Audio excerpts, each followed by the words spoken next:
जय जय साईं राम। ओम साई राम। श्री साई सच्चरित्र अध्याय 31। विजयानंद। एक मद्रासी सन्यासी विजयानंद मानसरोवर की यात्रा करने निकले। मार्ग में वे बाबा की कीर्ति सुनकर शिरडी आए, जहां उनकी भेंट हरिद्वार के सोमदेव जी स्वामी से हुई और इनसे उन्होंने मानसरोवर की यात्रा के संबंध में पूछताछ की।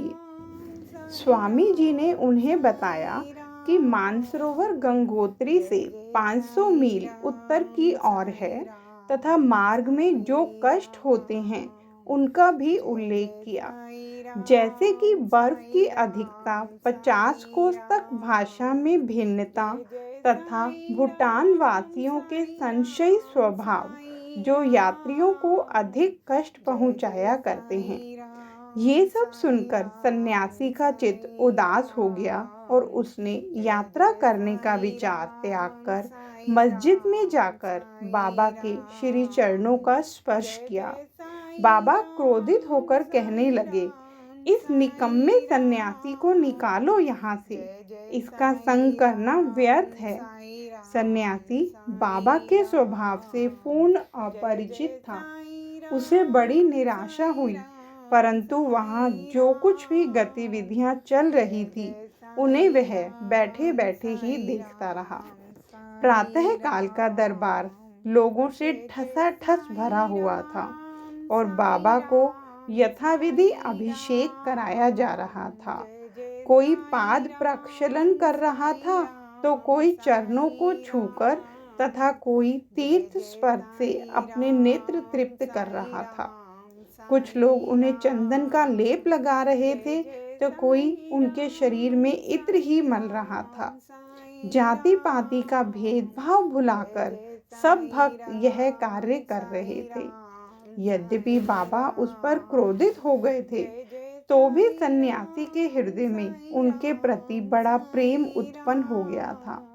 उसे यह स्थान छोड़ने की इच्छा न होती थी। 2 दिन के पश्चात ही मद्रास से पत्र आया कि उसकी माँ की स्थिति अत्यंत चिंताजनक है, जिसे पढ़कर उसे बड़ी निराशा हुई और वह अपनी माँ के दर्शन की इच्छा करने लगा। परंतु बाबा की आज्ञा के बिना वह शिरडी से जा ही कैसे सकता था। इसलिए वह हाथ में पत्र लेकर उनके समीप गया और उनसे घर लौटने की अनुमति मांगी। त्रिकालदर्शी बाबा को तो उसका भविष्य विदित ही था। उन्होंने कहा कि जब तुम्हें अपनी माँ से इतना मोह था तो फिर संन्यास धारण करने का कष्ट ही क्यों उठाया। ममता या मोह भगवा वस्त्रधारियों को क्या शोभा देता है। जाओ, चुपचाप अपने स्थान पर रहकर कुछ दिन शांति पूर्वक बिताओ। परंतु सावधान, वाड़े में चोर अधिक हैं, इसलिए द्वार बंद कर सावधानी से रहना, नहीं तो चोर सब कुछ चुरा कर ले जाएंगे। लक्ष्मी यानी संपत्ति चंचला है और यह शरीर भी नाशवान है। ऐसा ही समझकर ये लौकिक व परलौकिक समस्त पदार्थों का मोह त्याग कर अपना कर्तव्य करो। जो इस प्रकार का आचरण कर श्री हरि के शरणागत हो जाता है, उसका सब कष्टों से शीघ्र हो उसे परमानंद की प्राप्ति हो जाती है। जो परमात्मा का चिंतन व ध्यान प्रेम और भक्ति पूर्वक करता है, परमात्मा भी उसकी अविलंब सहायता करते हैं। पूर्व जनों के शुभ संस्कारों के फलस्वरूप ही तुम यहाँ पहुँचे हो और जब जो कुछ मैं कहता हूँ उसे ध्यान पूर्वक सुनो और अपने जीवन के अंतिम ध्याय पर विचार करो। इच्छा रहित होकर कल से भागवत का 3 सप्ताह तक पठन पाठन प्रारंभ करो। तब भगवान प्रसन्न होंगे और तुम्हारे सब दुख दूर कर देंगे। माया का आवरण दूर होकर तुम्हें शांति प्राप्त होगी।